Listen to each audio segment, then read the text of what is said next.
Distinguished ladies and gentlemen, please shall we rise now for the national anthem.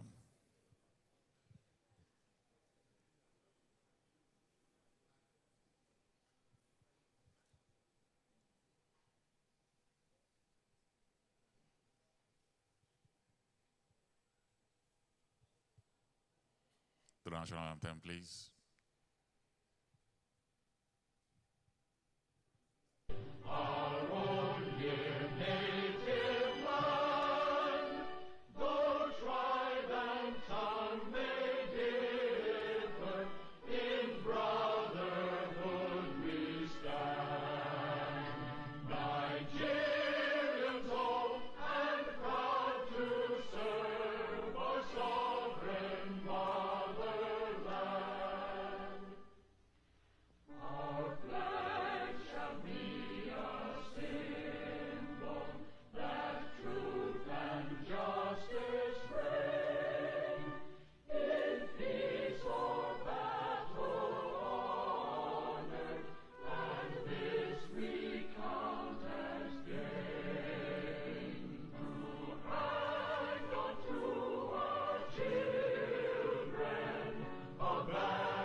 Thank you very much. Please, let's be seated. Distinguished ladies and gentlemen, it is with pleasure that I welcome all of you tonight to this wonderful dinner. When you have a dinner event and the man that controls our monetary policy is in the midst, the food will be sweeter.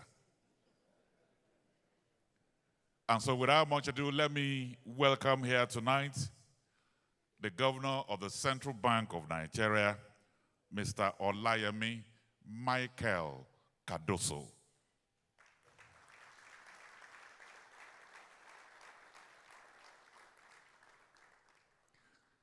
He didn't come alone tonight. There's the Deputy Governor Economic Policy that is here, Muhammad Sani Abdullahi.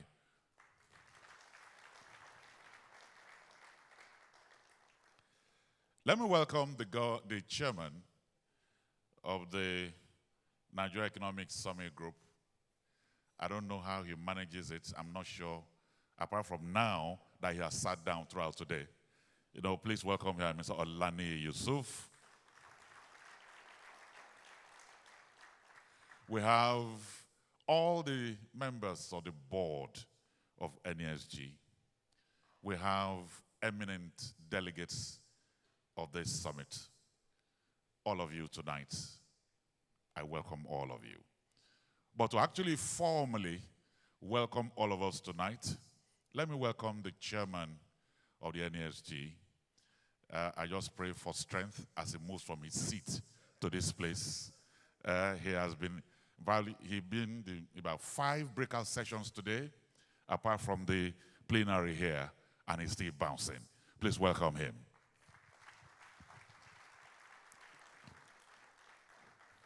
Thank you. That's something called film trick. All right, good evening, everyone, and thank you so very much for joining us at today's dinner, what we've tagged the Summit Dinner. The Nigeria Economic Summit Group plays 4 important roles. We call ourselves the dialogue partner, connector, intervener, and watchdog. And the summit is our flagship program, but also the platform for us to bring together the public sector, the private sector, development sector, Nigerians, foreigners, business, government, etc. And so today we are pleased that tonight at dinner we have the governor of the central bank and his team. So thank you so very much. But not only has he offered to be here to dine with us, he also will be entertaining questions from one of the NESG business leaders. And so this is a two-in-one package. It's both dinner and an opportunity to hear from the central bank governor on key monetary issues. This is also the 30th edition of the summit. And I was talking to one of the founding fathers, Dr. Sulaiman, yesterday or today, about how the summit itself has changed. And now it's become, in my view, more inclusive. Not only do we have the private and public sector, we have different sectors of the economy, not just business, but sports, arts, knowing that the economy is more than finances or a few sectors of the economy. And so at this summit, there are about 14 or so areas that we've put in place. We've had design workshops, we've had insight sessions, we've also had a few community events where communities of the NESG conference members, the PICs and co have had their own gathering. We've had plenary, we've had roundtable sessions with CEO roundtable sessions. We've had high-level panels that involved high-level government officials.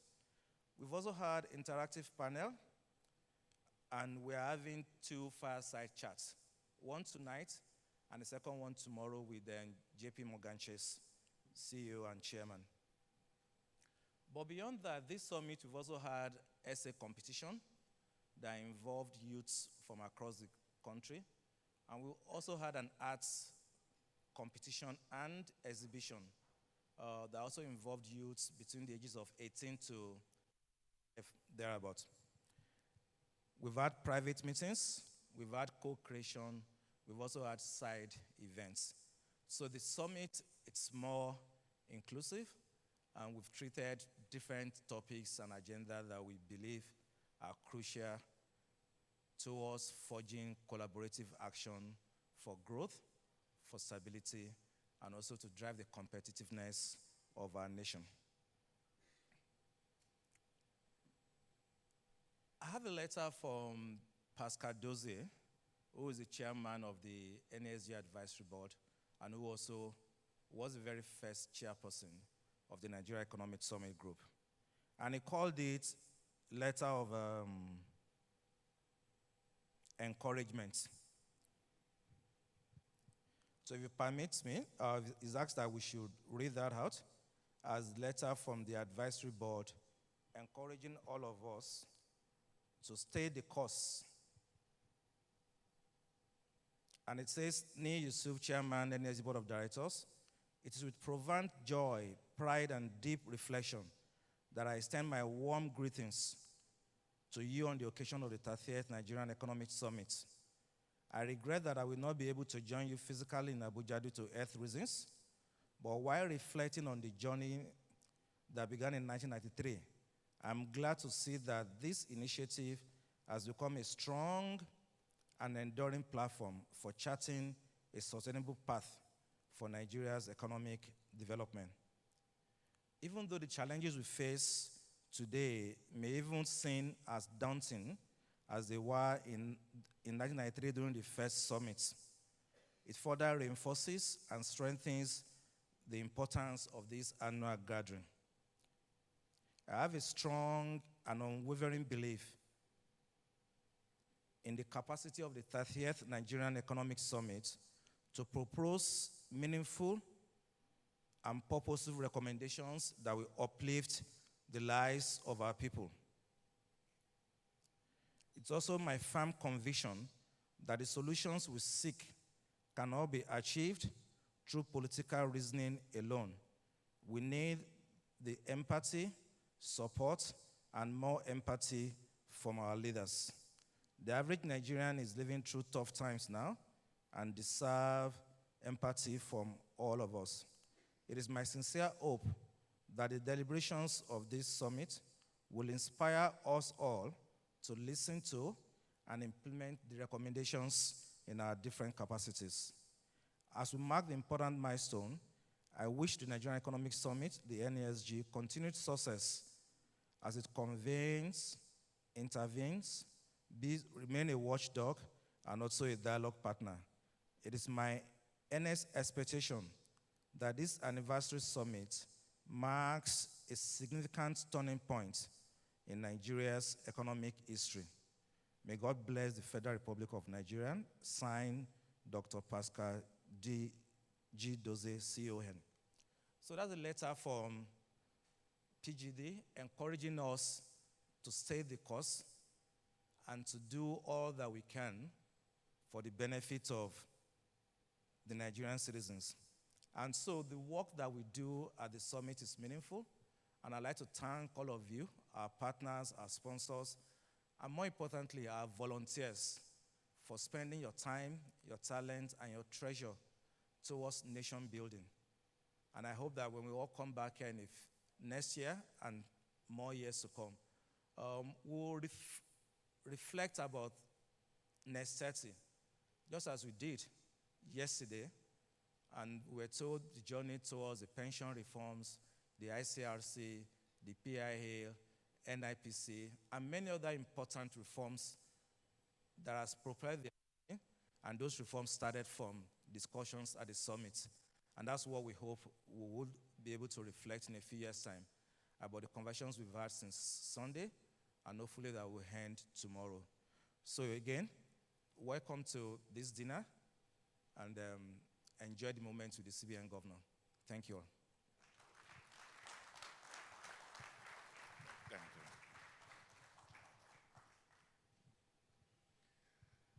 you. Let me welcome the governor once again. As I was listening to the chairman of NSG read the letter from one of the founding fathers, what came to my mind are the names of the young ones running the affairs now. Dumebi, Dayo, Grace. Young people, some of them who are in their 20s. Chairman NSG, tell Dr. Pascal Dozie that the NSG they birthed 30 years ago is in good hands. It's in good hands. The future is bright. So without much ado, this is the moment we have all been waiting for. Everybody seated in this room is waiting to see Fireside Chat. I'd like to welcome here our moderator. She is the chairperson, Sanitation and Hygiene Fund, former vice president and Secretary General, African Development Bank. And she doesn't look her position. I'd like to welcome here Cecilia Akintomide.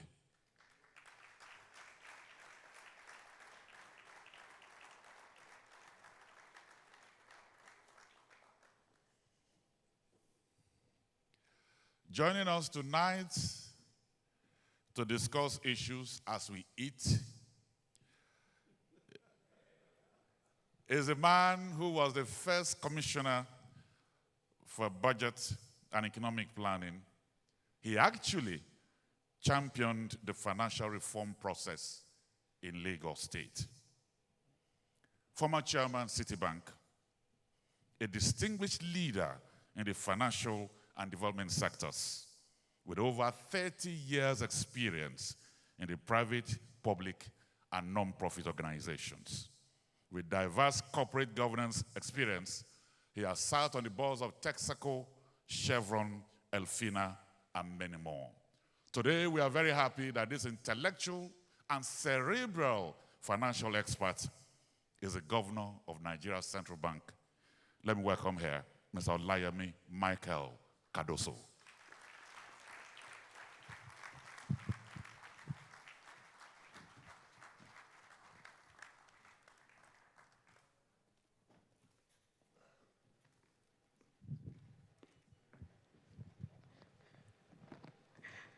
Hello, sir. Yes, sir. Please. Great. I think you can hear me very well. Excellent. And do you want to test your mic, Mr. Governor? I think you can hear me very well. Fantastic. We can all be heard. So, Governor Olayemi Cardoso, welcome to this Fireside Chat at the 2024 Nigerian Economic Summit. As we celebrate 30 years of consistent, result-oriented dialogue between organized private sector and the government. I stand on existing protocols, and I thank you all for being part of this conversation. We're going to make this as interactive as possible. So we'll go right into it. Governor Cardoso, 12 months of being in the eye of the storm without respite. So when you took over as central bank governor, were there any surprises when you got in? I mean, I know you can be a fantastic driver, but it's a totally different story when you're behind the wheel in rough terrain in the middle of a storm. So what was it like when you took over? Your question, were there any surprises? Yes, and unexpected. Well, thank you, and that is quite an appropriate question. But before I answer that, if you don't mind, I'd like to respond to something you said earlier, which is with respect to the 30 years of the NESG. And I really want to congratulate the NESG for such a major milestone.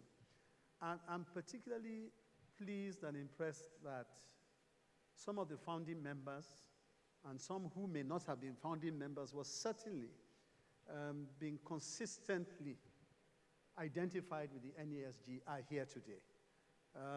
And I think it speaks volumes as to the dedication that many of our people have, both in the private sector and other sectors of our economy. So I think they deserve a very big round of applause.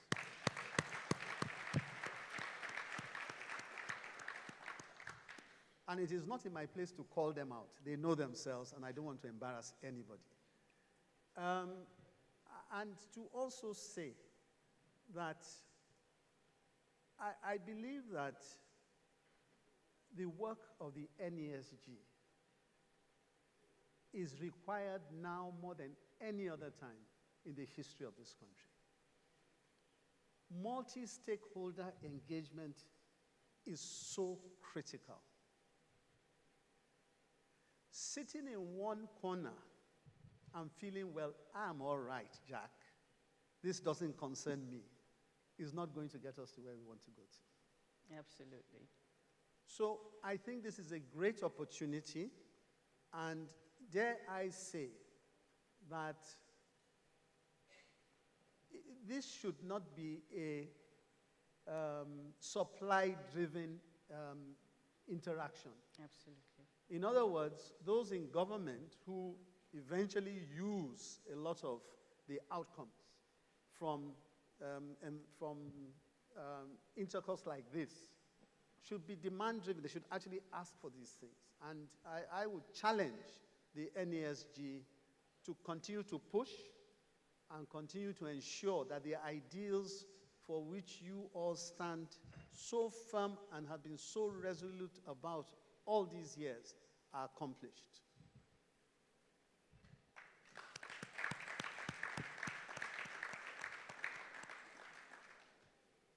We should not accept these events as talk shops. We should not. We have a lot of experience in the room. We have a lot of access to best practices. we should use them, we should hold people to account, and we should work collaboratively to ensure that eventually we get to where we really believe we should get to. And again, to commend the NESG for the work so far, I have had the privilege in the past year of interacting with the leadership, and as I say, I commend them for the work so far and challenge them to just continue in that way. Sorry I've used up so much of your time talking about NESG. Sir, this evening is all about you. So use the time as you want. Thank you. But I think it is very important to encourage the NESG for the very hard work that they are doing. Thank you. Now, back to your question, and at this stage in the game, you would forgive me if I've forgotten your question. Oh, no. No, I'm just joking. I'm kidding. I'm just joking. I'm just joking. And to say that, yes, coming into the saddle at the central bank at a very, very challenging time,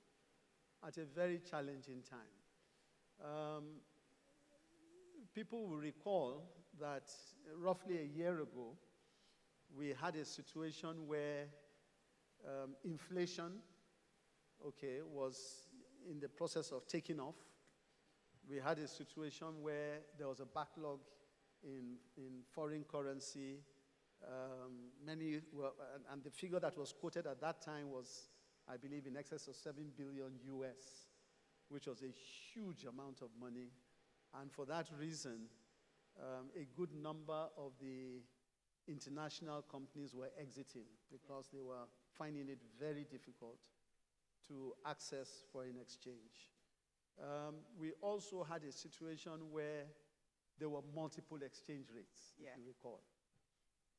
And with multiple exchange rates, well, some were able to have access to foreign exchange while others were not. Then, of course, we had a situation where many Nigerians had lost confidence in their own currency.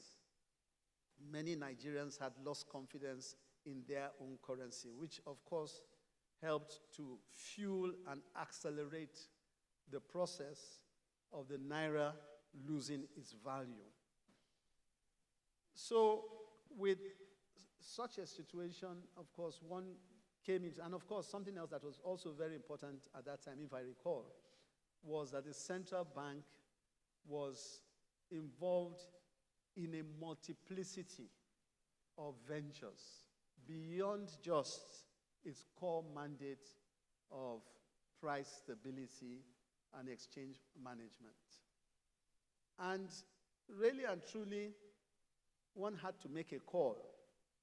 And that call was to ensure that we returned the central bank to its core mandate, to ensure that the central bank focused on what was important, which was price stability, managing inflation.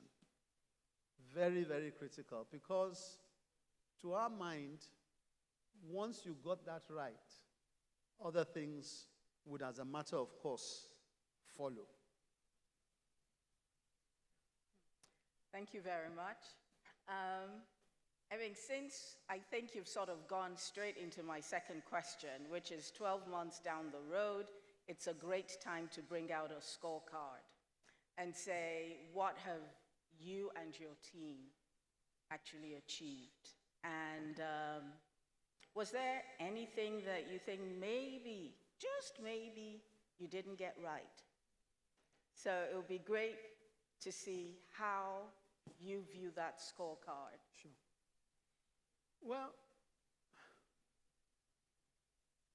let me first of all say, sometimes when you are rating your own card, you could argue that there could tend to be a bias in favor of yourself.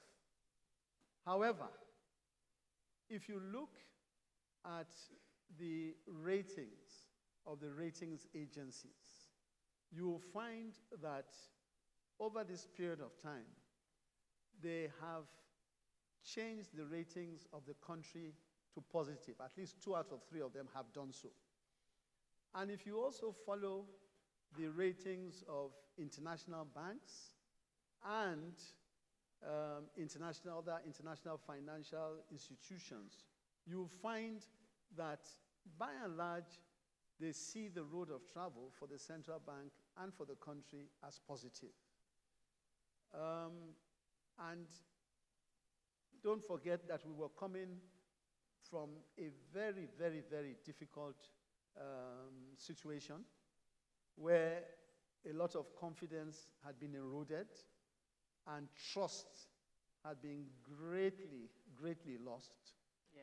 So a year later, for institutions like that, who, dare I say, are not given to emotions, they look at things for what they are, they come, they visit, they ask the right questions, they critique, they've seen how these things have played off in different countries, they've seen difficulties in a multiplicity of different stations, and for them to feel that the central bank is heading in the right direction, I believe that says most of how one would evaluate the recent past. I also am appreciative of the fact that things, no doubt, have been very challenging. They have been very challenging. And that the impact has also been quite challenging on many.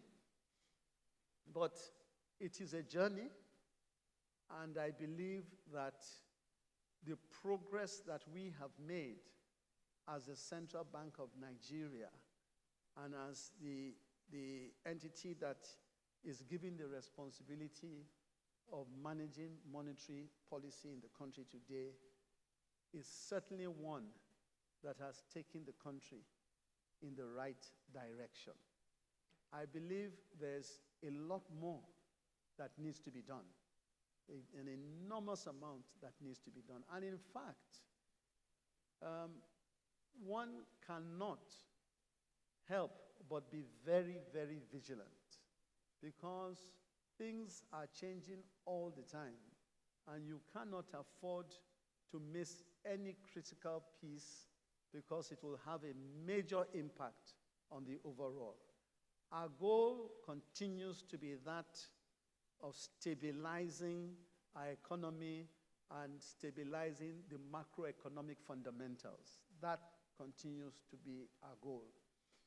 And we will not relent in ensuring that we are able to appropriately manage inflation in a direction that certainly serves the well-being of everybody.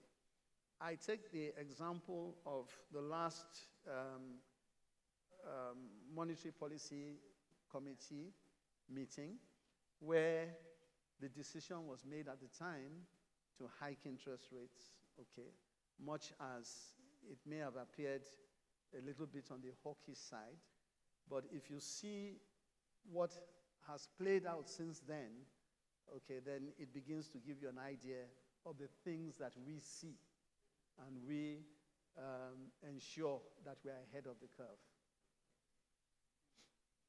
So, coming to the things that you see, or maybe I'm getting ahead of myself, you know, there were certain things you talked about, I would say a year ago, outlining maybe what should be on a scorecard to evaluate you and your team. And those included issues related to FX forward contracts, price stability, restoring CBN's credibility and trust as a monetary policy-driven institution based on strong orthodoxy principles. So if we just take those three, yes. How have we done? Yes. Well, look, in terms of orthodoxy, we have deliberately stayed away from interventions. Okay, our view is that as a central bank, our focus will continue to be to use orthodox monetary tools to manage inflation. We are in a situation where excessive interventions had gone on for several years, and those contributed in no small measure to the situation that the economy found itself.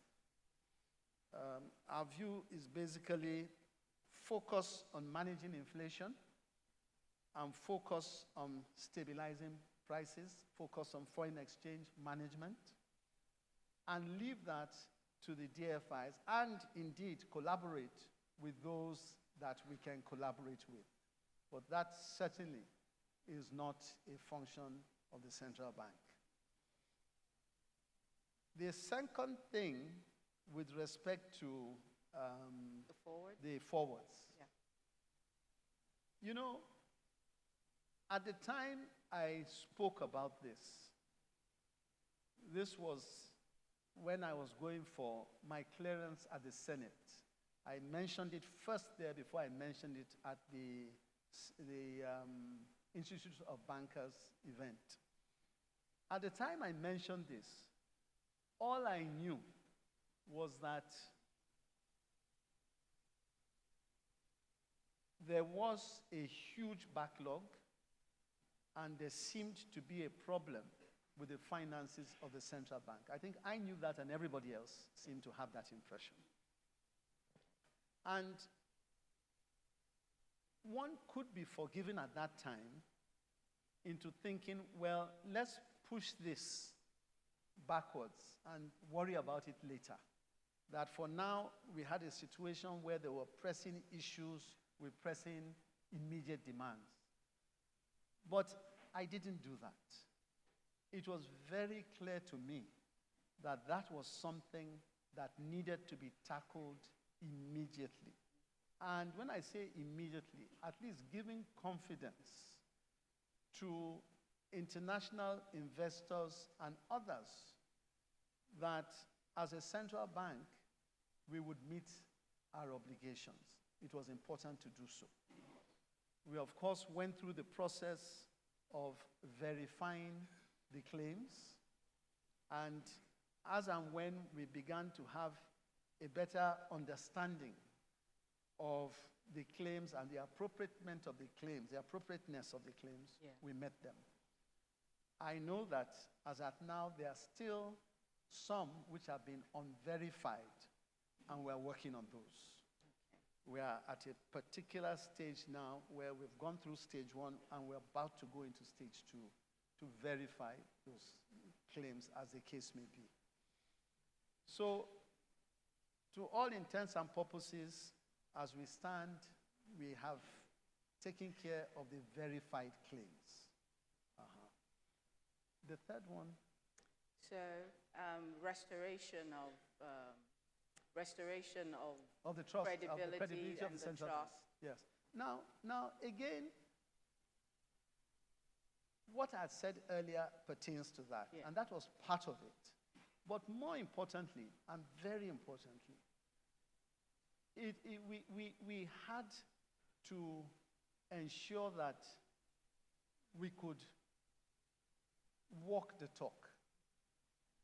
Because that really and truly is the way you build credibility. No point in saying you will do one thing and not do it.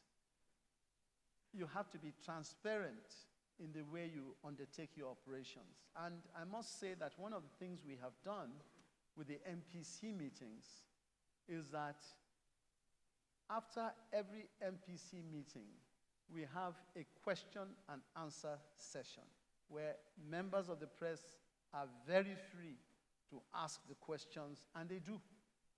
And some of those questions, difficult though they may be, we answer them.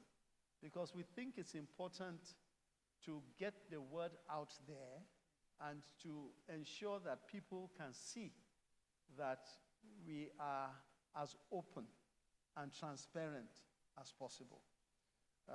And that was something that we did during the course of the verification of the forwards as well. We put out the information and we allowed people to have a line of sight and to have an idea of where we are going and how far we expected to continue on that particular trajectory. So that increasingly is something that we are ensuring that as a central bank, we are bringing out our activities more and more to people. Our website is about to be significantly overhauled. Very shortly, you'll see a new website. And that's all headed in the direction of transparency of operations. Fantastic. So openness, transparency, accountability, and orthodoxy. And actually, there's a piece of good news. The corporates in this room actually wanted me to convey their appreciation because there was a discussion at some point between the corporates as well as the team at the central bank, and there were a few issues that were raised. One included a trade pricing portal that just created an extra layer, and that portal has been removed. So please let's give a round of applause for the central bank. And of course, the second issue that was discussed, which you have mentioned, is the balance of the FX forwards that you've mentioned that that's been worked on. So in this room, there are huge expectations on those FX forwards. So, but we've heard that that is being addressed. So we're happy about that. No, Cecilia, I must emphasize that a lot of the journey so far, and if you look at a lot of the policy reforms that we've undertaken, a fair amount of that comes from dialogue and listening to people and understanding the problems. You know? Great. Yeah, it comes from understanding the problems. I mean, if you do not understand the problems of the people you serve, then how do you take care of them?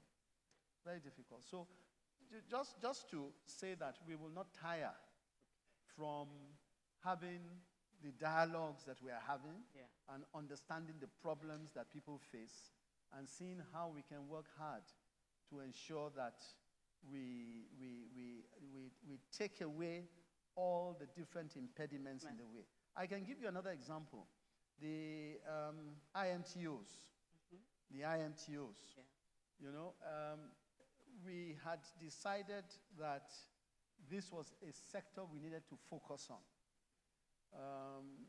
With the limitations from other sources of foreign exchange, we took it upon ourselves to engage with the IMTOs.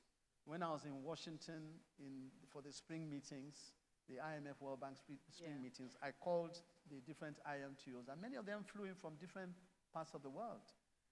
And we engaged them extensively and understood what their problems were and got their buy-in into doing the things we wanted to do. And when I came back, we significantly overhauled that operation to make it a lot easier for them to get their licenses, to begin to operate. And happily, we've seen the results of that effort. That's great. I would say that when we started, the volumes that were going through the remittances from overseas were in the region of maybe about 200 odd million. And as at the end of last month, we are almost $600 million coming in from there. Fantastic. So, you know,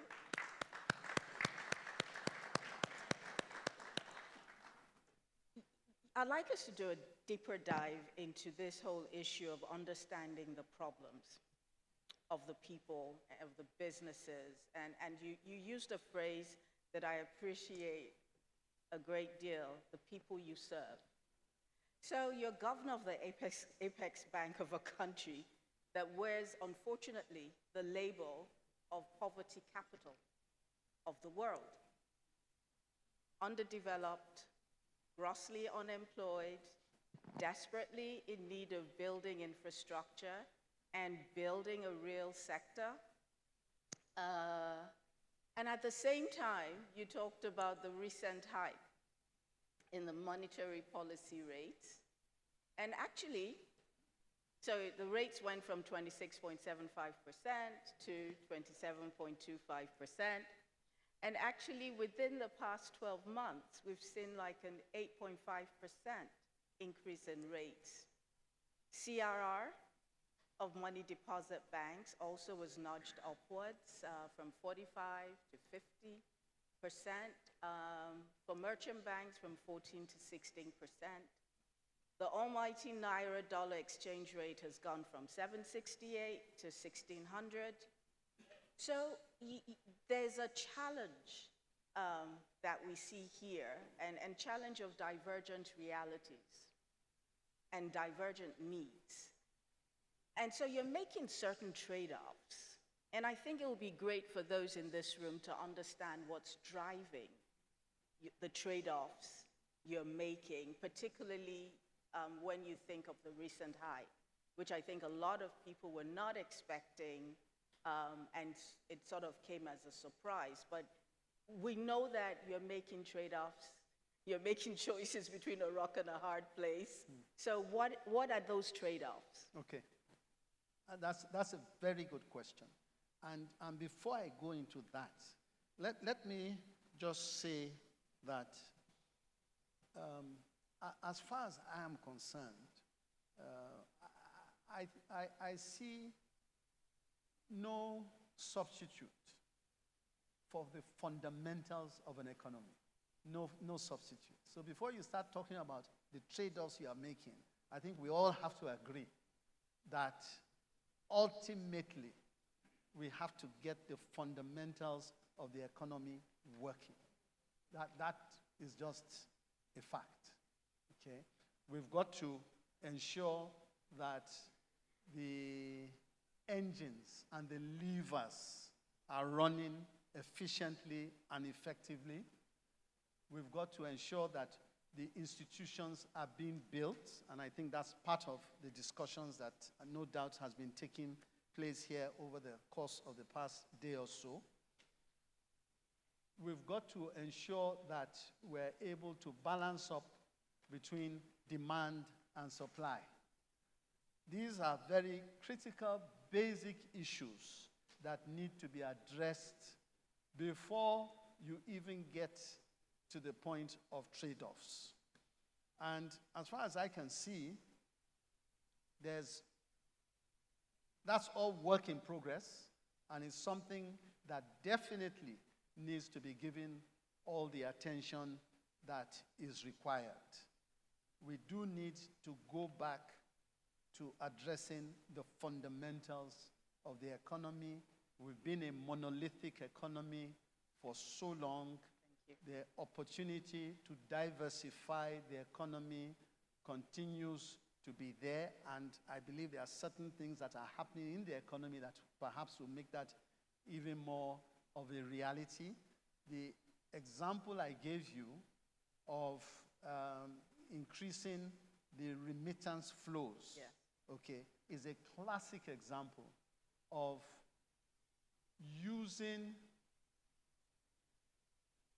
being resolute in wanting to succeed in a particular effort.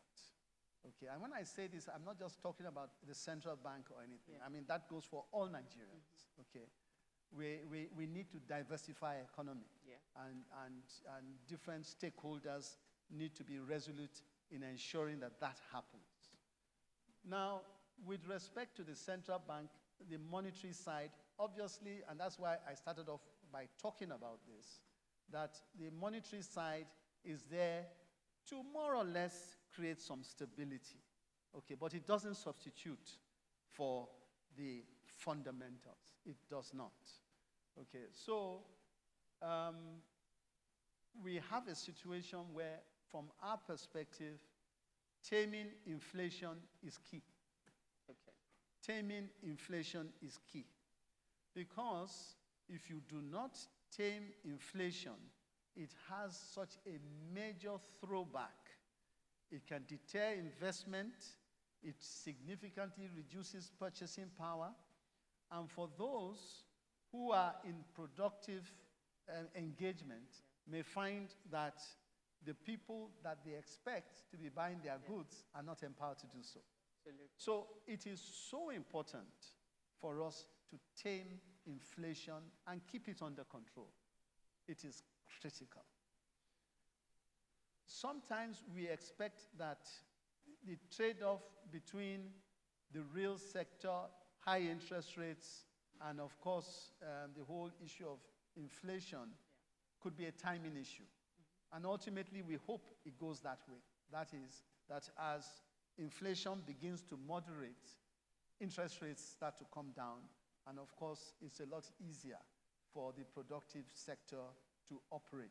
So that is really the hope, and that's the trend that we expect we will get to in the not too distant future. So taming inflation is critical, getting the fundamentals right and getting them working and being resolute about diversification of the economy. Now, I have my own question, and I hope some of those in this room, at least the women in the room, are also interested. We constitute 50% of the population of Nigeria, 52% of smallholder farmers that are going to put the food on tables, including the tables in this room this evening. 40% of MSMEs, we own them as women, yet we are underfinanced, underrepresented, underconnected digitally, and at risk in every way. So what can the female constituency expect from the central bank governor? First, even within CBN, your policies within CBN, and then externally. Well, let me first and foremost say that my personal position on that, when I went for my Senate screening, I actually did commit to advancing the cause of gender. And the reason I did this was because in my previous experience, I had done a number of things which significantly empowered women in the boardroom in particular and in other spheres of life. So that is something that you are certainly talking to a converted on. Good, you're a he for she, Yeah. Good to know.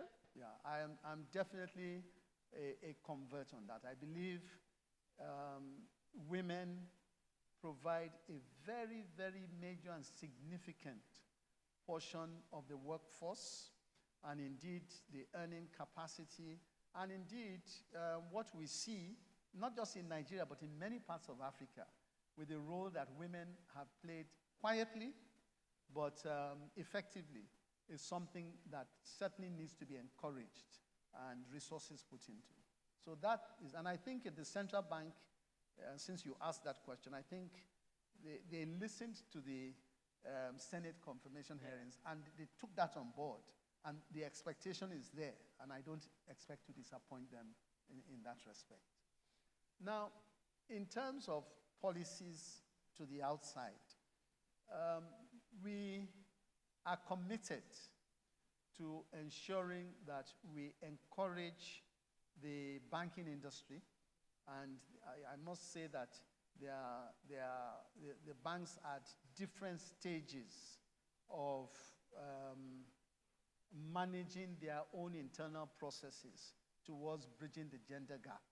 I must admit they are different stages. But I think the awareness is there, and there seems to be a commitment towards driving in that direction. It won't happen overnight. Absolutely. It will not happen overnight. But it's But that something. night is getting too long.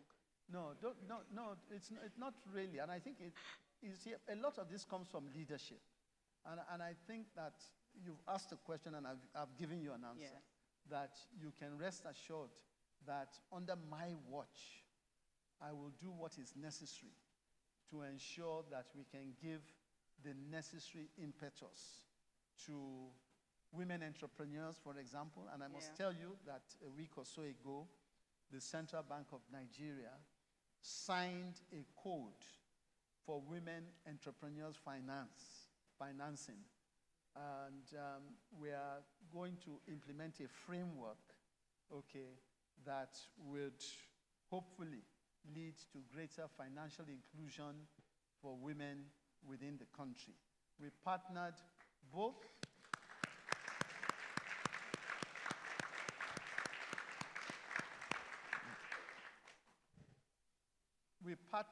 with Development Bank of Nigeria and the Bank of Industry. So between the three of us, we are committed to advancing that cause. So you can rest assured that you have reliable partners and stakeholders who are thinking exactly the same way you are to ensure that women are encouraged to get their pride of place. Fantastic. Now, this has been interesting times in the banking sector. A lot of noise, good news, and sometimes not so good news, or good news misunderstood. Certain banks crossed the trillion naira mark. Some saw it as fantastic news. Others, customers are screaming blue murder. Complaints about digital banking services in the market. Just one bank failure. So from your view, what message do you want to send about where the banking sector is today and your perspective and your stance in how you're engaging with the Nigerian banking sector? Sure. Good question.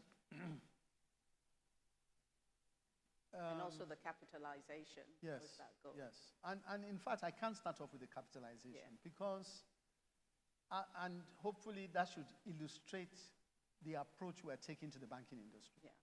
Now, when I announced the recapitalization at the Chartered Institute of Bankers event, and in actual fact, I'd spoken about it loosely before then, but let's even say from there.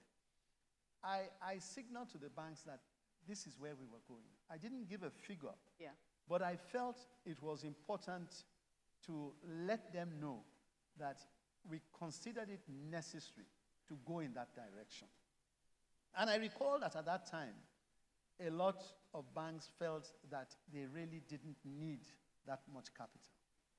However, between that time, October or November in the previous year, and about April in the following year, March, April the following year, devaluation had wreaked havoc in banks' balance sheets. Havoc.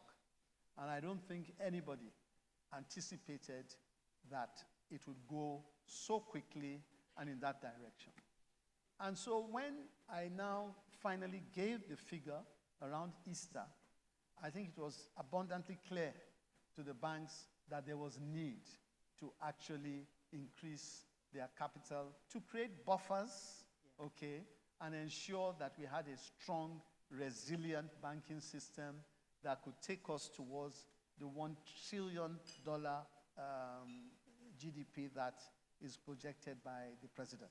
Yeah. Now, it is important to stay here because hopefully this should give you a flavor as to the way we've been interacting with the banks. That we had given enough time from the time we announced it. As I said, even before then, there'd been something like an almost 5-6 month gap. Yeah. And then from the time we announced it, we gave them another 2 years. Okay. And in addition to that, we have given the banks the option to choose the category of licenses that they want to stay on. we have not made it an unduly draconian and difficult regulation.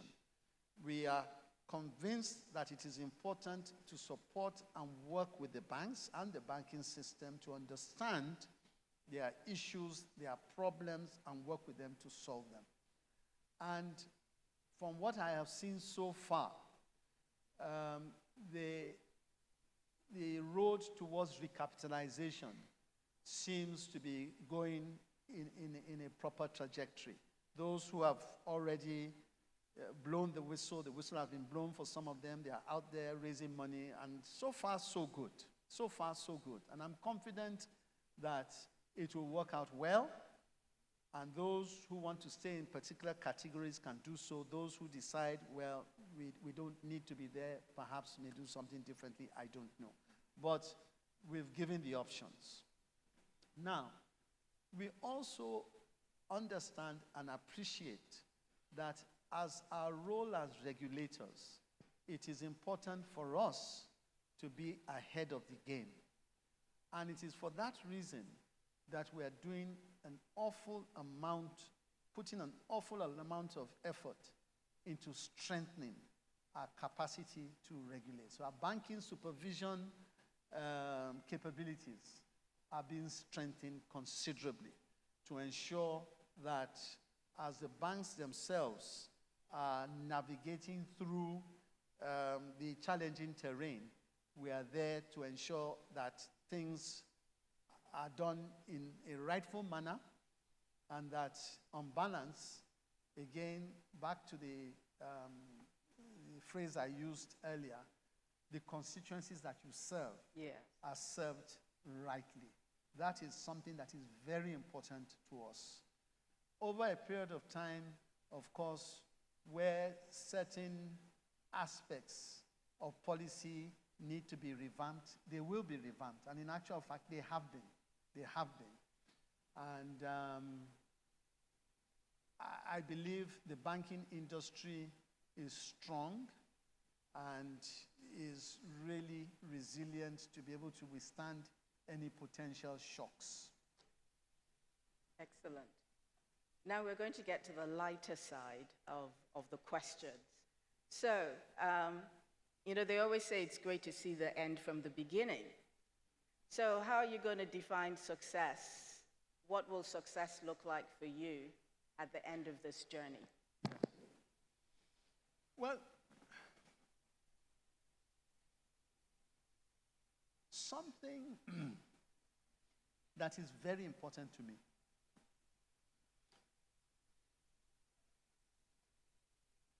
I think that central bank needs to evolve into being an institution that works and works efficiently. And let me say a little bit more about that. I don't want to leave the central bank with it being about me. I believe we have to build capacity within the bank. We've got to give responsibility within the bank. We've got to ensure that we attract the best people. We've got to train them to be ahead of everybody else. We need to ensure that the central bank is one that will be the envy of the industry, not only the banking industry, but central banks worldwide.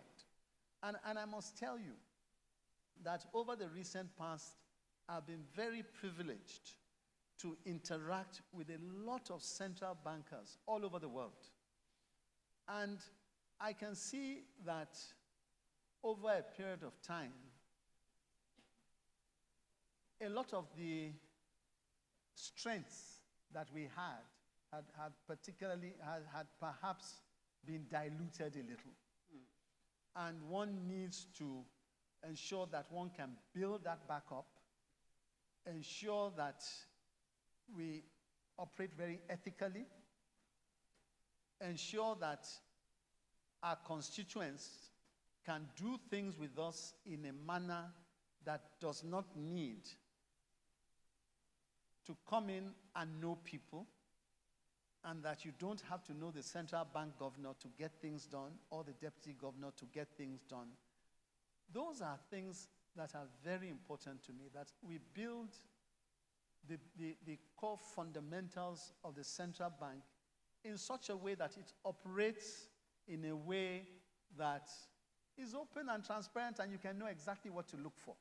And I'm pleased, I must say, because I've heard from a couple of the bankers who in the beginning perhaps thought that they had to come to me for everything, and are now realizing that they don't. Okay, there's a hierarchy. There are a lot of things that we need to do around the central bank to transform it into the ideal model.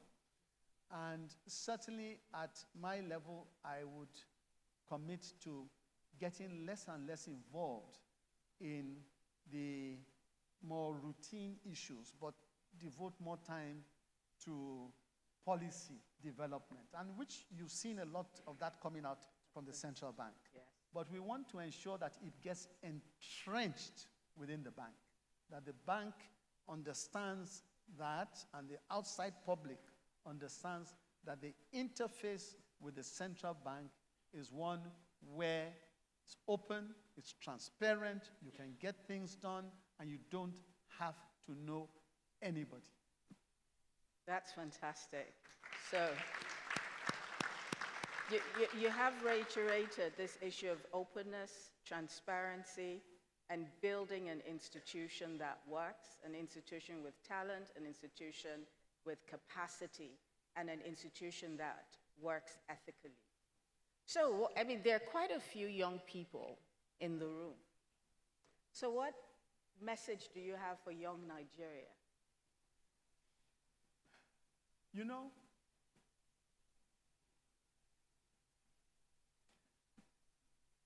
one thing that we all have got to be very conscious of now is that Nigerians and Africans in general have a youth bulge. Yeah. And we've got to be ready for the youth. We've got to be ready for the youth, because if we don't, then we have ourselves to blame. And what does that mean? It means that we have a lot of youth who are coming out into the job market, who are going to university, who are getting trained and are looking for opportunities, and we have to create those opportunities for them. Yeah. I believe that our youth are extremely boisterous and have tremendous capacity. And we can see what has been done from the Nollywood, for example, Yes. from also the music industry. Afrobeats. Yeah, we can see. I mean, at some point in time, those of us who are much older, you would never hear a Nigerian song or an African song hardly being played on the streets of London or New York. Yes. And now that is, It's the commonplace. thing that is, everybody sees that. So the Nigerian youth have tremendous potential. And it is for us, even bearing in mind that we're trying to create the future, to ensure that we support them, that we give them the tools, we make our environment more enabling, and that we give them hope. I know that the recent past and the crisis we are in now, and by the way, let me say something here. The crisis that Nigeria is in is not peculiar to Nigeria alone, because sometimes we tend to feel that it is just us alone. It isn't. This is a global thing. And if many of you think back to the COVID era, a lot of things started to happen then. Okay, and the reactions from various countries put them in various stages of economic disrepair. And you can see what happened in the United States, for example. Interest rates went up for so long, and it took them so long to bring them down. England, exactly the same thing. Many parts of Europe, the same. We have the same, but it's a bit more peculiar because perhaps we didn't do certain things, certain structural things earlier, but it's never too late. It's never too late. And honestly, I just want to encourage the youth. I take what we have done, and I will continue to refer to this, the whole issue of IMTOs and foreign remittances. Yeah. It almost seemed like an impossibility a year ago. Almost seemed like a possibility. But through sheer strength of determination, we are now at a stage where, as I said last month, we had up to $600 million US from that segment alone. So these things can be done. They can be done. And with the strength of character that Nigerians are known to have, and with the support that we, as older people and people who have access to institution building and access to support structures, we must support the youth to ensure they achieve their greater potential. So,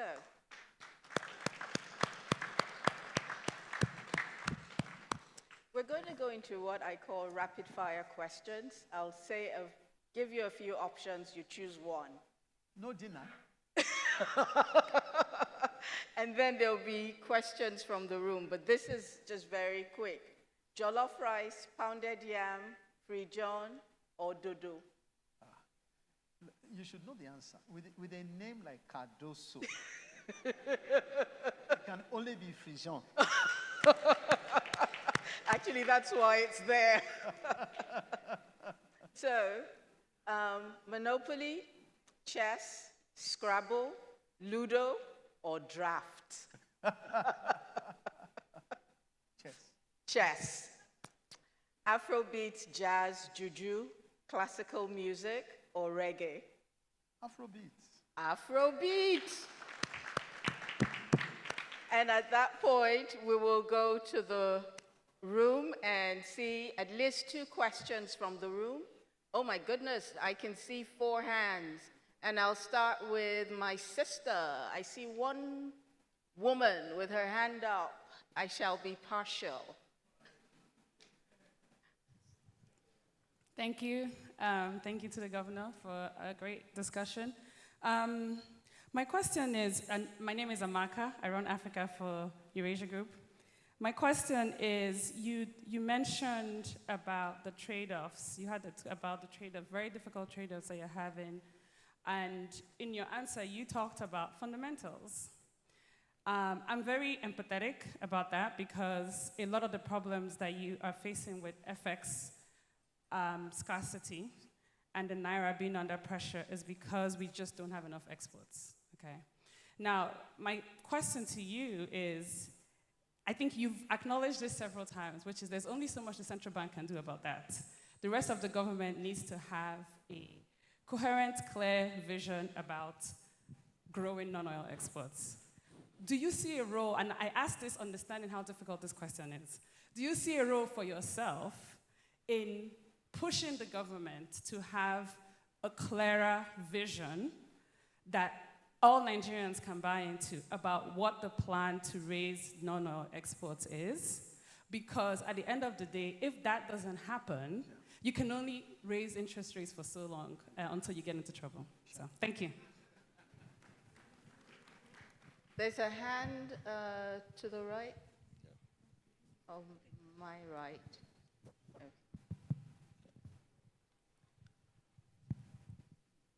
Through the moderator, I would like to express my appreciation to the CBN Governor. And I think Mr. Cardoso have shown that when the going is tough, only the tough gets going. And I'm quite impressed the way you stood your ground, that we have to be consistent to target inflation. Despite those questions fired to you by the moderator, and by the way, a round of applause for the moderator. I'm really impressed. You stood your ground and on the policy so far, the monetary policy. And there's no doubt about that, your consistency, talking of stabilization, extremely very, very important. But, Mr. Governor, my question is that stabilization to what goal? For what purpose? In this hall last year, I think October last year, President Bola Ahmed Tinubu, within the context of Renew Hope agenda, which some of us, we are really committed to, we dance for it, we campaign for it. He made a pledge here that he was committed to $1 trillion economy in less than a decade. Double-digit growth rate. I think the question is that how does this policy, inflation targeting, orthodoxy in this respect, how does it deliver us there? I think this is a critical question. In fact, on the contrary, we can see that the policies so far had even impacted negatively on our GDP in terms of numbers.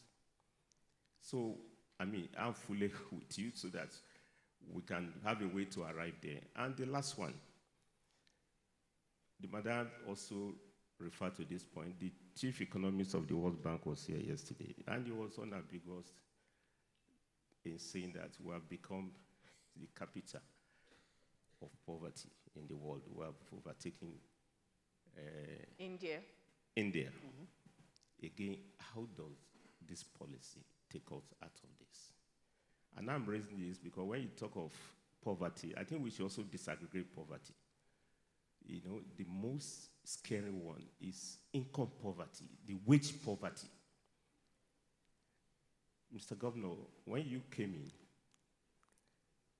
if we had gotten this new minimum wage, which President Bola Ahmed Tinubu was really committed to, in fact, he was committed to, and is still committed to living wage. This is the 60th national minimum wage, in which we move minimum wage for 30,000 to 70,000. I've been in this business for decades. This is the largest minimum wage we've gotten in nominal terms. At the rate, exchange rate, when you came in, get the number, 600, 700, that would come to about $92 or $82. Now, get the new rate now. It's about $44 per month. Directors, university professors, and just less about $350. Some directors now do kabu-kabu, they abandon their vehicles. So what I'm saying in summary is that we must link policy rates, all the policies that you are pursuing, monetary policy, to the goals, you know, which Madam asked you, and above all, to the commitment of the president to deliver double-digit growth, alleviate poverty, and take us to grow this economy in a dynamic way. I want us to see how do we get there with this policy of orthodoxy. Thank you very much. Thank you, sir. So, Mr. Do you want to take these two, and then we'll take two others? Sure. Okay, so he'll respond to these two, and then we'll take two others. Okay.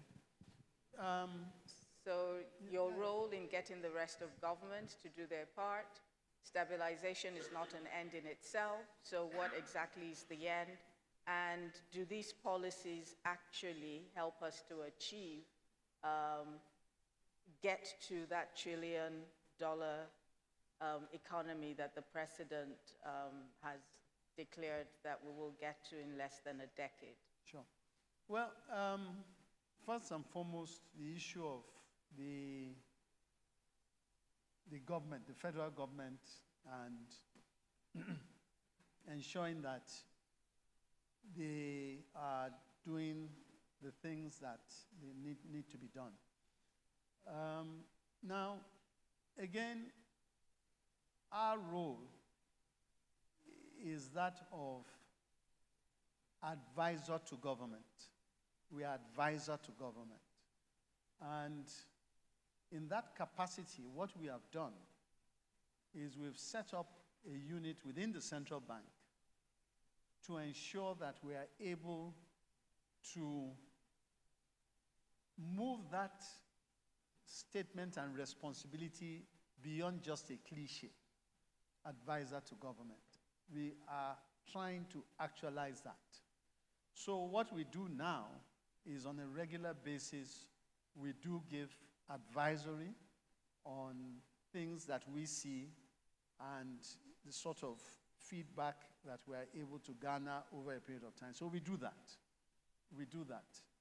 And that is a function that we take very seriously, and we are going to continue to emphasize on it. In addition to that, we are also, and something that many people may not realize, is that even at the central bank, we do have part of the leadership of the Ministry of Finance on our board. We have the Accountant General, and we have the Minister, and we have the PAMSEC Finance. They sit on our board. And increasingly, the dialogue that takes place between those within that entity and within the board helps to advance the cause of some of the things that you are talking about. We've also created a couple of committees, both with the trade side and others, to ensure that we're able to harmonize and work closer with them. To answer your question, we recognize that there's need for collaboration. We recognize that.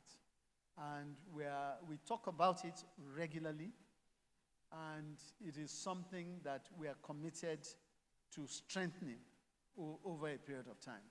We're committed to strengthening that, because I think it's clear to everybody that that collaboration would, be more effective and efficient for the government.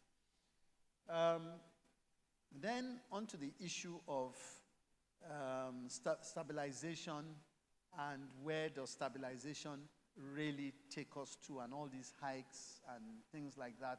Isn't that anti-growth? I guess that is really the issue. Yeah. Now, to be honest, on the face of it, it may appear so, on the face of it.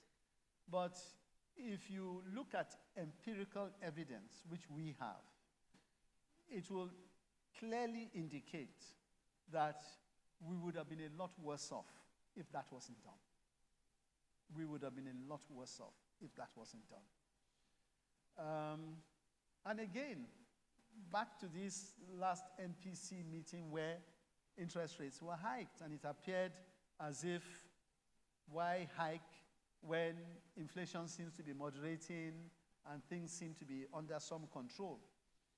But of course, based on data available and based on the fact that we are now seeing the increase in pump prices, I think it's clear that that anticipatory move had to be made. It was only prudent to do it, and believe me, if we didn't, perhaps the consequences would be a lot more dire. Having done it, one is a lot more comfortable that we will soon return to the moderation in inflation. Yes, this latest figures show a slight uptick, but I'm convinced that we had done the right thing in anticipating that costs were going to go up in a certain direction, and there was need to control that in a measured manner.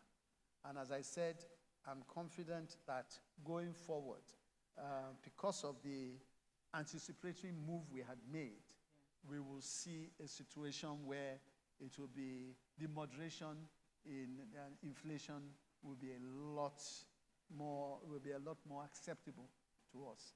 So again, I think the question also begs on the issue of trade-off. Okay, it does beg on the issue of trade-off. And the answer to that, quite frankly, is back to what I said earlier. And that is, we must tame inflation. We must tame inflation. Inflation affects purchasing power. The very people that you expect will be able to provide that growth that industrialists are looking for, if they are not empowered to do so, then you'll be in a very, very dire situation over a period of time. So these things need to be done. We do need to bring inflation down, and the hope really is that these things can be done, in a more rapid manner, such that they now give time for interest rates to come down and for encouragement to be given to the private sector to continue to thrive. And I want to just take him up on a particular issue with respect to growth. It isn't true. If you look at the statistics, the economy has grown. It has grown. In spite of the tightening, it has grown. So certain sectors are growing. They may not be growing at the rate you want them to, but they've shown signs of an uptick. Okay. But again, that's not to say that and I'm only saying this to say that those two policies, though they seem so far apart, they may not be as far apart as they actually seem. When you dig deep down and look at certain sectors, you will see that certain ones have been able to go up in spite of a tightening stance. Thank you. We'll take two, we can't take all the questions, but we'll take two last questions. Mr. Laoye and the gentleman who's had his hand up from the first. So Mr. Laoye, and then him, and then we'll round up. Thank you, Governor. And as an ex-central banker, my joy is that your envisioned end state is that you will restore the central bank to where we have professionalism, competence, and orthodoxy. Absolutely. That's my joy. My question to you is this. I'm glad that you've clawed back from intervention, but the gap still exists. For instance, we're involved in agric. Yeah. Because we didn't get involved early enough, some of the challenges around production we experience now. My question to you is that, what are we doing to repurpose Bank of Agric, Development Bank of Nigeria, and even BOI, so that we can do the needed intervention in a manufacturing sector and the agric sector? What is CBN helping to, because at least the development institutions report to you. Thank you, sir. And then the question from the gentleman.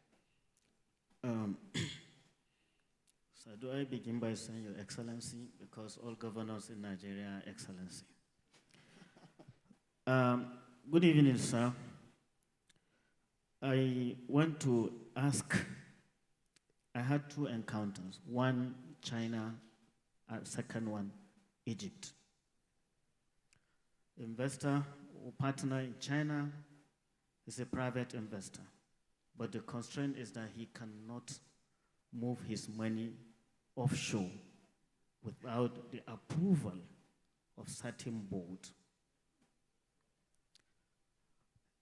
Cairo, another encounter. I can only be your technical partner in Nigeria. I'm not allowed to move my money offshore. Is this policy healthy? And if I'm a Nigerian, am I allowed? Or will I be allowed? Or will it be healthy for me to take my money 100% offshore to invest? Their reason is employment generation. That is why they have to regulate their own citizens investing abroad. So secondly, the Vice President World Bank yesterday said, if we follow your policy religiously, it will take us 16 or 15 years to get out of it. Well, it's a testimony from someone we thank God. But do you think we can get out earlier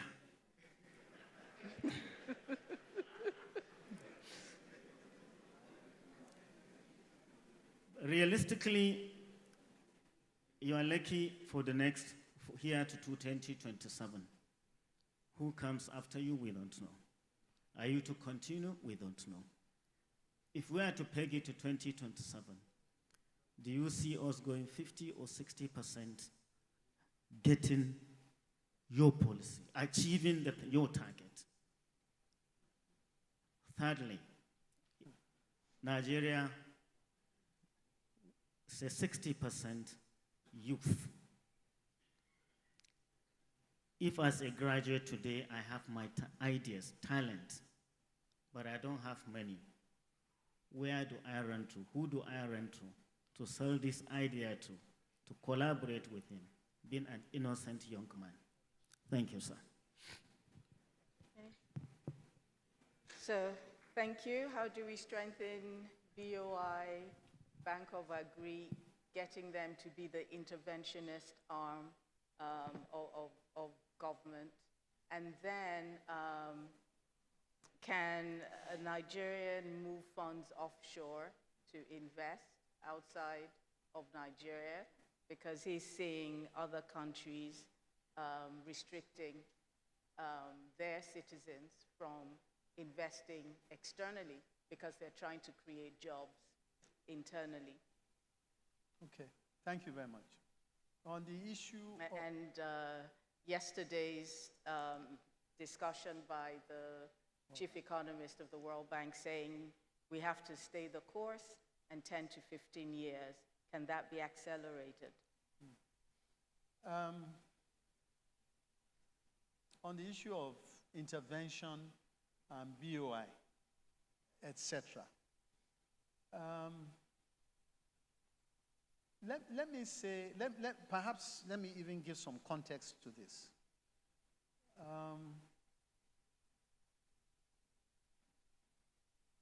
Intervention, coming into the central bank, we found a lot of intervention projects. And the total figure was in excess of 10 trillion naira. And quite frankly, there's need to bring some order into that. 10 trillion is a lot of money. It's an incredible amount of money. I mean, the budget size of Lagos is 2-point-something trillion, I think 2.7 or 2.5. So just to give you an idea of the quantum that we are talking about here. And much as we say that we are not involving ourselves in intervention, I just want to bring clarity to something. And that is that some elements of the interventions would need to be completed. So that would require resources and it will require time. So the pool of intervention money is not infinite. So to the extent that there's already some work in progress, that work in progress needs to be run off first before you can really and truly start talking about even anything else without distorting, and even those need to be properly faced without completely distorting your economy. So to answer your question, that now gives time to help and work with some of the development banks to create the capacity that you are talking about. That gives time to do it. So you don't expect that some of these changes, you see them overnight, because it won't. You see, unfortunately, as I said, the quantum is so large that a certain element of orderliness needs to be reined in there. And of course, we need to also get back some of the intervention funds that had been out there, those that can be gotten back. But we are committed. We've said it. We work quite collaboratively, and we're regularly having conversations. And we have investments with BOI. So, and I spoke about the code that we signed for women entrepreneurs the other day, which involved BOI, And CBN. Development Bank of Nigeria, and ourselves. So we definitely is something that we are very keen on doing, and with time we will find out the appropriate model that will ensure that we can do this thing in a reasoned manner that will not get us into any trouble. Then the issue of can you take your funds abroad? Yes, to invest, and then can we accelerate when we get to our North Star? Yes. Instead of 10 to 15 years, Yes. can it happen earlier? Yes. In terms of investing, I think for now, I would say that, charity begins at home. We need all the support that we can get. And to be candid with you, I will not say that the answer is no. It isn't.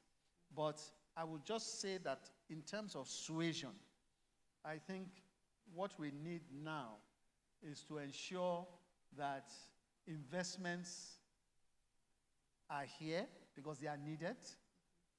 Take, for example, now, and it may seem like a threat in the sense that exchange rate has come down so low, but that also is an opportunity, because much as exchange rate has come down so low, it can help to boost your exports.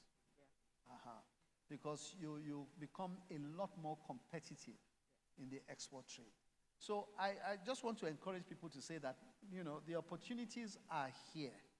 Okay, things are recalibrating in a particular direction. It's not perfect, but definitely there are opportunities for people to single out and invest in, because by the time you are exporting out to another country with the cost of inputs here and the relatively low naira, you have a situation where the demand for your goods are definitely there. And I see it happening. When I say I see it happening, others are doing it. And the interest is growing in leaps and bounds. Now, the issue of the World Bank chief economist, well, I wasn't here, but I heard about that, and I also read the speech. And to be honest, my interpretation wasn't exactly how I think he was perhaps misunderstood. I think what he was basically saying, my understanding of what he said, was that the policies that the central bank are taking are putting Nigeria on the right path. And frankly, I didn't mention the World Bank when I said earlier that if you look at the rating agencies, the international financial institutions, it's all the same thing. They're all saying that. And I doubt they can all be wrong. So I know that, we are in a situation where many are very cynical, perhaps, understandably so, because of the way things have turned out over a period of time. But I personally don't think that, cynicism should be the order of the day today. I think that we should accept that there have been a lot of mistakes made over a long period of time. We should accept that we missed the opportunity to diversify our economy. We should accept that we are a monolithic economy.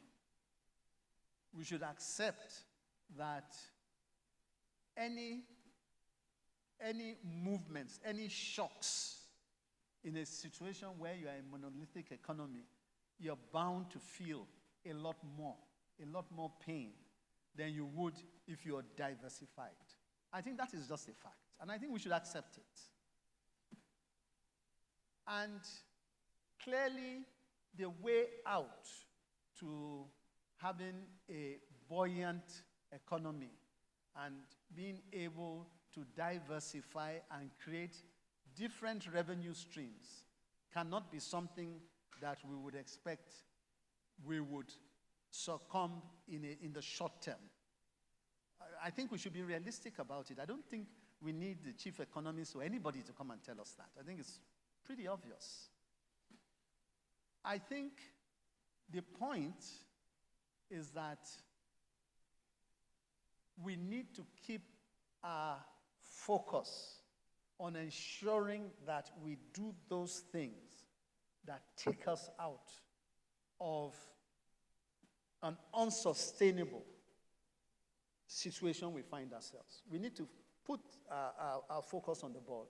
And I get the sense that that is what he was referring to, that in the not too distant future, you will be head and shoulders above everybody else. Because really and truly, if Nigeria is able to do all those things that we should have done a long time ago, nobody can match us. At least on the continent, nobody can match us.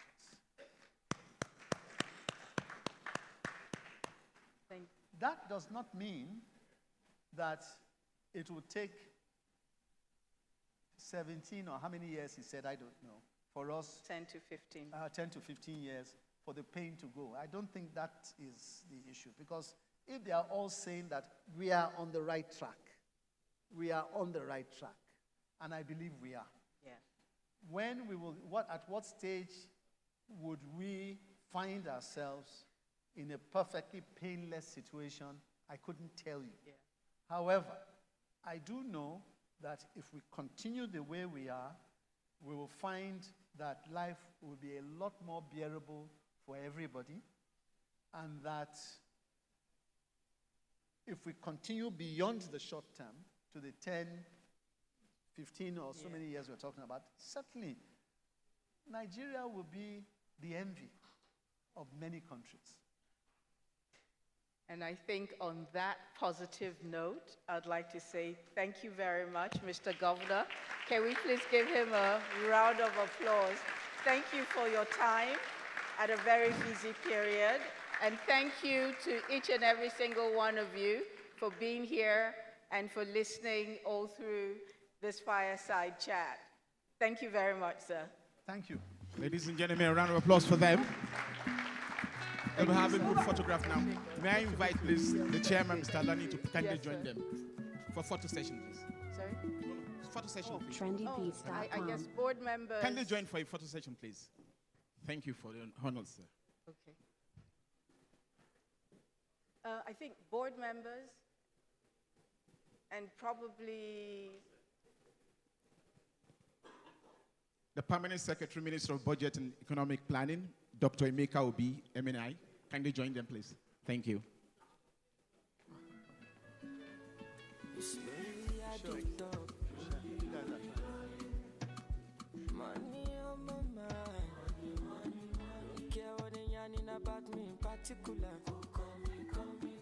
It's been a very enriching and engaging session.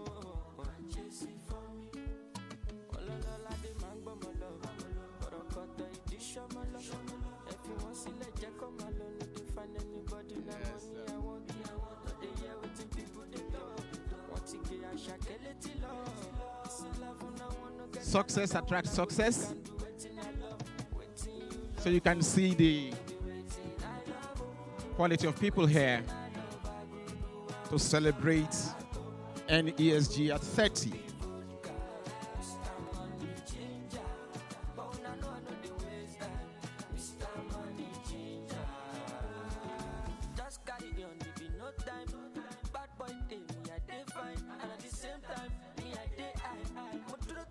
Ladies and gentlemen, please let's put hands together for our Governor, Central Bank of Nigeria, Mr. Olayemi Cardoso. Without further ado, dinner will be served. Yes, it's almost 10. It's still dinner. The best dinner you can have during this conference.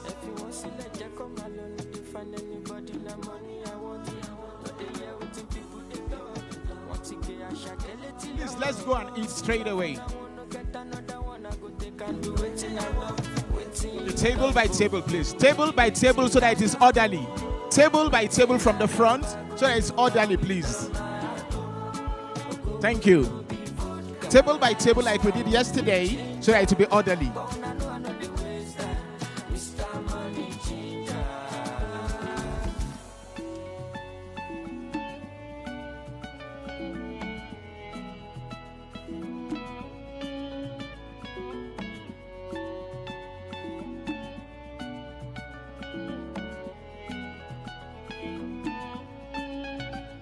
More music on trendy.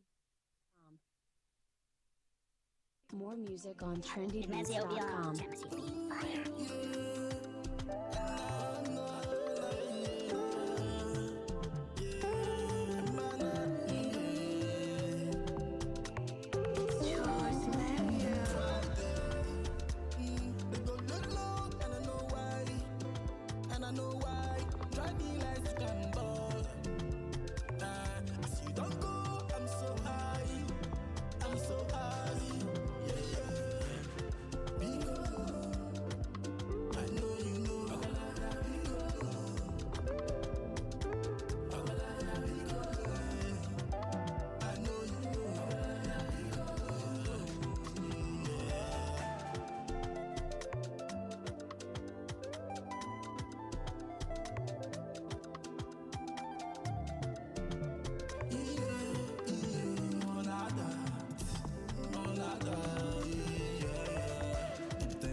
Somebody will go make you feel among. You too push everybody send, but you know say in 1,000 times it's I cannot beat you, but I know me right. They go low, and I know why, and I know why. Try me like you can, but as you don't go, I'm so high, I'm so high, yeah. Because I know you know. Down, are you ready? Ready, cause I'm going steady. Everybody want to lie, they want to fight, they want to get me. Kill me, they won't kill me. Tell me why they won't try me when they really don't know me. Hey, hey, I'm on my tunnel vision. I beat their allegation. I'm moving on a mission. I don't need supervision. Yeah, 1 in a million. I got the ammunition. They couldn't see the vision. They couldn't see it. Nobody's finding you. Came for the wickedest one. Me and my girls in the wickedest time. I know you see and I know you want more. What you said, what you know, yeah. Came for the wickedest one. Me and my girls in the wickedest time. I know you see and I know you want more. Only I keep moving. I've been going up the mountain in my life. No thinking twice. I did my lane, so no debating. Don't worry, you know me. I know send anybody. I'm alright, I do it naturally. It's all down, I'm ready. Ready, cause I'm going steady. Everybody want to lie, they want to fight, they want to get me. Kill me, they won't kill me. Tell me why they won't try me when they really don't know me. Hey, hey, I'm on my tunnel vision. I beat their allegation. I'm moving on a mission. I don't need supervision. Yeah, 1 in a million. I got the ammunition. They couldn't see the vision. They couldn't see it. Nobody.